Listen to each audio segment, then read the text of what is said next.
Mr. Kaufman with High Five History, taking a look at the Byzantine Empire. This video's focus is going to be on Justinian I, the Byzantine Empire's most famous and one of the most important rulers.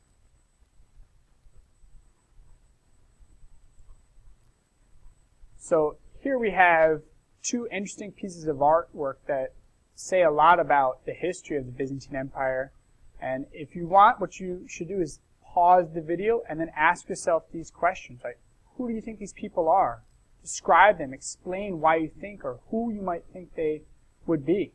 What's really cool is these paintings are made out of small pieces of stone and glass. And again, pause the video and ask yourself, what is that called? Alright, if you have paused it and now you've pressed play again, the little pieces of stone tile and glass that are used to make these are called mosaics. Really incredible pieces of art with incredible detail. Now here we have a blown up version at the center with the halo surrounding his head and the different colored robes is Justinian the First, right? Clearly the most important person in this mosaic. And the second one, also at the center in different robes with the halo surrounding her, would be Theodora, which is Justinian's wife. So the reign of Justinian, he was one of the great Byzantine emperors, right? That's who he was. And he lasted or reigned from 527 to 565 CE. Who was Theodora? She was Justinian's wife, responsible for helping him remain in power. Really cool story, which we'll talk about in a minute. And also influencing the decisions that he made specifically with the law. And Procopius, another important character in the reign of Justinian, he is the official court historian and has a really interesting secondary book called The Secret History, which we'll talk about as well. Alright, Justinian's background. Born to poor parents. His uncle was in the military and promoted him to co-emperor, so has a poor background. He became emperor and ruled until about 565 CE. And his wife Theodora, also quote-unquote a nobody, right? She is known and understood to be a performer, right? Someone who worked the streets before she married him. Now, as emperor, one of the things he's very famous for is expanding the size.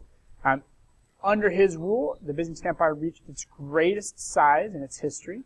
His goal was to recover, right, to get back what land had been lost when Western Rome fell. And he was partially successful. He was able to reconquer or conquer again for the Roman Empire, the Byzantine Empire, North Africa, Italy, and Spain. Now, these victories were temporary and did not last under the control of the Byzantine Empire.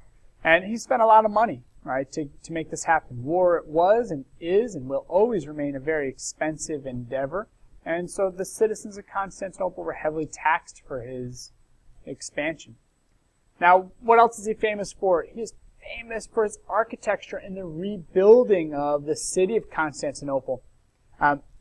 What happened is when he first took control, a riot that started at a chariot race turned into a revolt and a rebellion. And he was ready to flee, right? He was ready to run away as his advisors had advised him to do.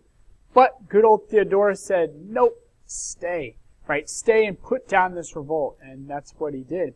Now, in this revolt / rebellion, the city of Constantinople lay in ruins, right? It was burned and destroyed.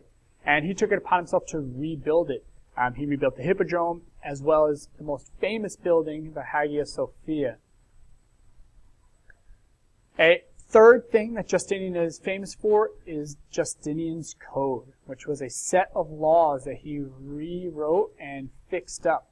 What he decided to do was look back at all the old Roman laws, and he revised them. Which rules were outdated, he got rid of. Rules that needed to be rewritten, he did.